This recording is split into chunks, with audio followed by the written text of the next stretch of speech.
Hey, this is Galen Herbstick Cortina from Buff Your Finances. One of the core things to understand about your business and personal finances is your cash flow.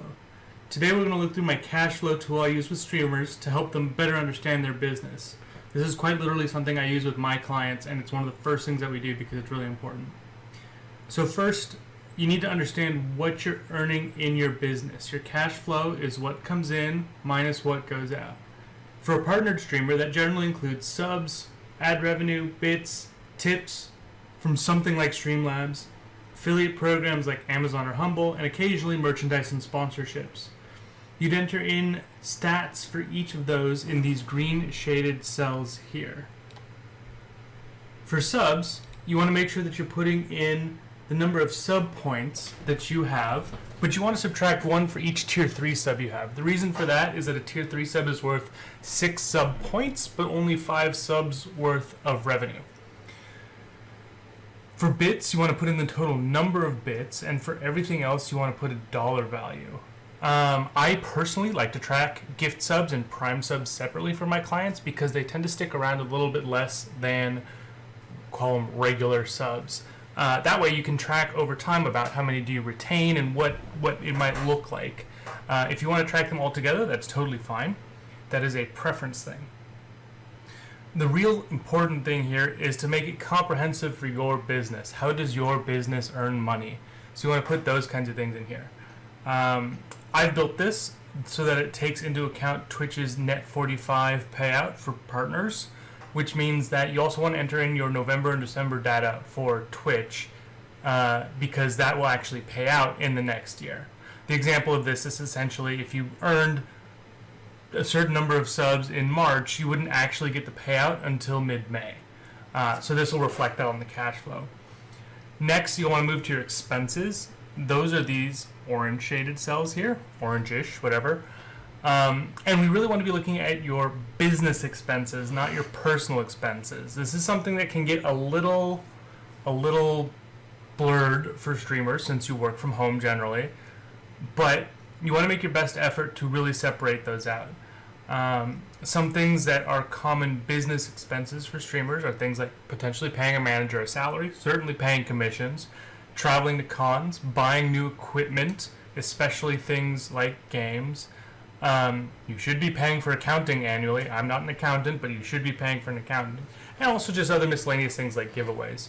You'd probably want to loop in things here like some amount to account for your internet bill, your utilities, probably something for your home office, but that's a little easier to do at the end of year when you're working with your accountant. This is just to give you an idea of your cash, what's coming in, what's going out, and those are mixed with your personal expenses, so you want to get that done with an accountant. Then we've got these couple of selections that you need to make. So the first is what your top end tax rate is. So our goal here is to overestimate your taxes so that you err on the side of paying a little bit more. The American tax system is a progressive system, which means that you pay more as you earn more, but it also means that you don't pay your top rate on every dollar that you earn. So you'd want to put in your top rate here, and that'll overestimate a bit your tax burden, but like I said, that's kind of what we want. You want to enter whether or not you're married, and that's because it takes into account a couple of different deductions that are now available that differ based on if you're married. And finally, you want to put in if you're earning the premium sub rate or not, because there's a variable in here that just essentially flips back and forth on how much each sub is worth for you. So finally, let's look at the output. I'll zoom in a bit here. So this is your output. It's not pretty, but it's useful. You should get a pretty good approximation of the income you've earned and when it'll pay out. So in this case, this streamer has earned, from what they've entered, $45,256. They've spent another $12,910, and we're looking at this ending column here, which means that they've earned $32,346 pre-tax. However, ta-da! We have an estimate of what they also will owe in taxes overall. This includes both their income tax, which is at 22%, as well as their self-employment tax. You really need to account for both of those. Both are really important. So this helps you with that. And finally, it shows you, after taxes, approximately what you will have earned. So in this case, this streamer, after paying for their taxes and accounting for all of their business expenses has netted about $21,704. I really think that this is a tool that you'll find very useful because it helps you make business decisions. It helps you know when you're going to be having cash come in, and it helps you have a good estimate of when you're paying your quarterly taxes, how much you have to pay.